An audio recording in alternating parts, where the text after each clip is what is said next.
accomplished. It may be possible to do that, but I think the one thing that frankly I would advise against is doing nothing. Because I just think that there's not enough. If the village's objective is to try to make sure that the property gets reused or the area gets reused, that the people out there who might be looking at it need to have some certainty as to what your goals are, what you want to accomplish there, and that's where I think that's where we are. I mean, it's we've talked about a variety of different uses and different activities. Thank you very much, Stu. Any of the trustees have any comments?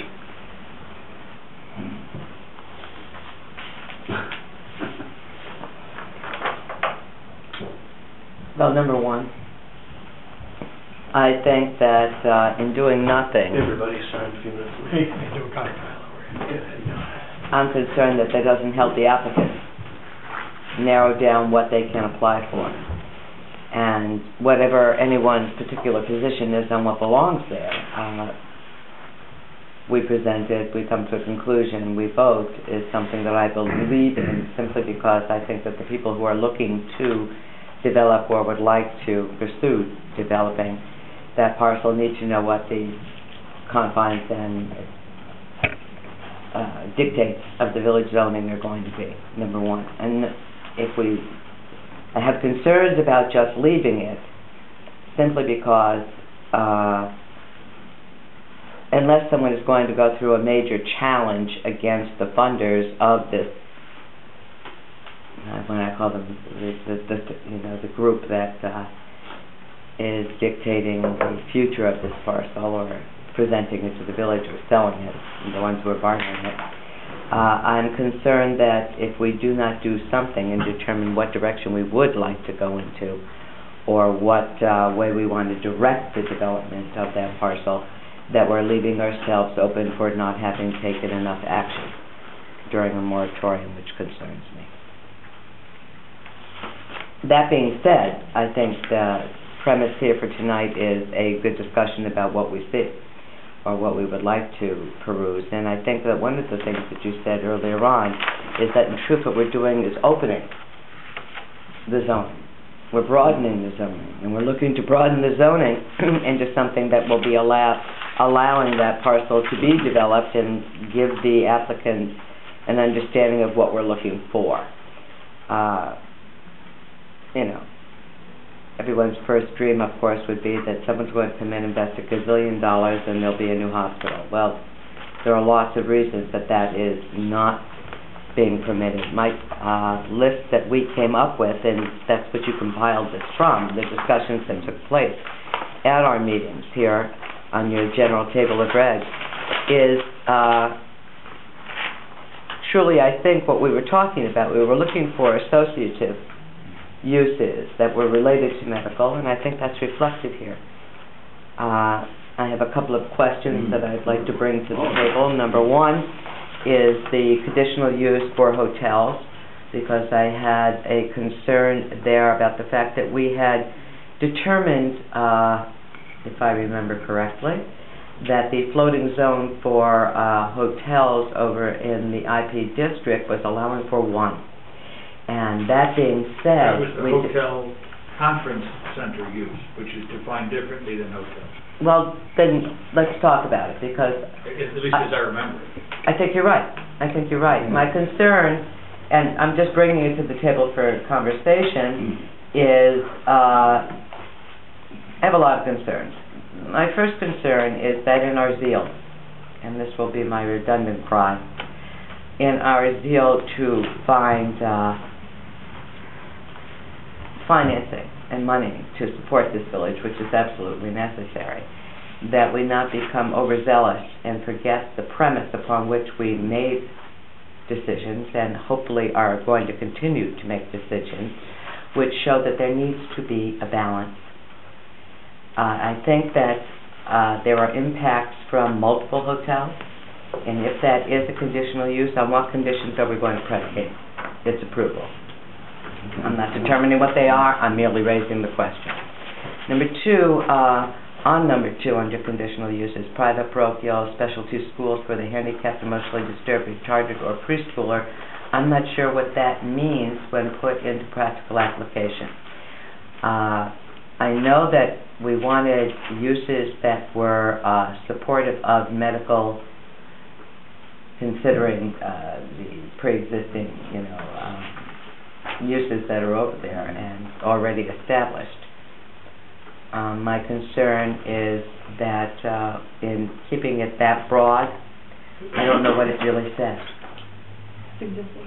That's existing language, and that doesn't make it right. No, I'm just saying. I think that because but it just we can have our interpretation, and it may have been. Well, I think that's necessary. I'm just raising the issues that I think we need more definition. That language is included in other zoning use statements, that whole phrase. I know. I know. It's really... And it's nebulous to me. I'm just looking for a discussion. Maybe I'll be happy at the end of the discussion. I don't know. Well, we've always interpreted that as precluding schools of general education. But it doesn't say that.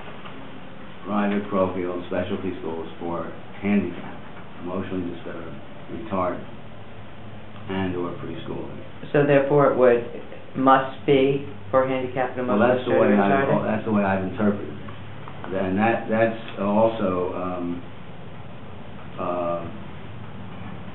you see, you I thought might have taken more issue even with number 9 and the permitted uses where... Didn't get there yet. Oh. That's my next question. Because this language exists elsewhere, and I don't mean to address the OBH specifically because I'm actually disqualified, but my trouble with the language is this: does this mean private schools are allowed, as well as parochial schools, right, as well as specialty schools? Michael, that's exactly... Because I don't think that other phrase limits the first 2 primary uses. I agree, which is why I raised the issue, and I think that applies to number 9. Yes, I'm just saying, wherever that language appears in the You ordinance... understand? I'm not saying, let's open it for discussion and see how the majority rules, but I think that we should be cognizant of the fact that I think it is that broad-based. Number 9, medical teaching or training facilities, medical research centers, and other educational facilities. Does that mean they must be aligned to Memphis? No, the intent was not to, and the intent was to allow general educational facilities.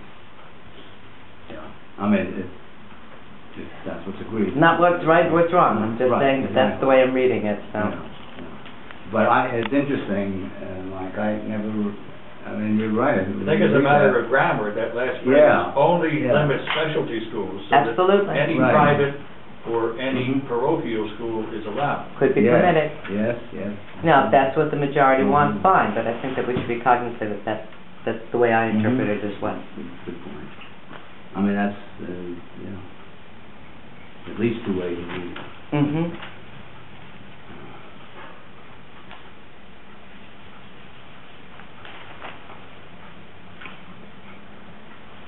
If there was a comma after schools, would that... Like which number? Say, define the type of school and then say whether private, parochial, or other. Oh, yeah. Oh, it's another way to make the grammar work. Right. But the concept is, I don't know what it is, but I tell you what the grammar means, that the only limitation is on specialty schools and any private or parochial school is permitted. I think it's how a court will look at that. Can't be an advantage being in English. Yes. That would affect the language in other places. Well, that's why I'm pointing it out. It exists in other locations. I agree. Michael and I agree. Oh my gosh. Look. I'm going home. Are we in trouble? You'll love it. You'll love it. The bottom line is, I think that I don't want to beat a dead horse, but I'm concerned about coming out of the moratorium without making any change, because I would rather be designing what we like to see and have someone come and say, this is how I see it fitting into your zoning, rather than saying, come and bring me whatever you want and we'll battle it out later. I think that applicants prefer to know the guidelines within which they need to save them money, save them time, and that is exactly what they're looking for. On top of the fact that, let's not forget, of course, well, that's my ultimate concern, is that it's important for the village. With regard to educational facilities generally. I mean, do you have feeling about whether that is good, bad, or otherwise, or whether we should, is that something that we would want to promote beyond medical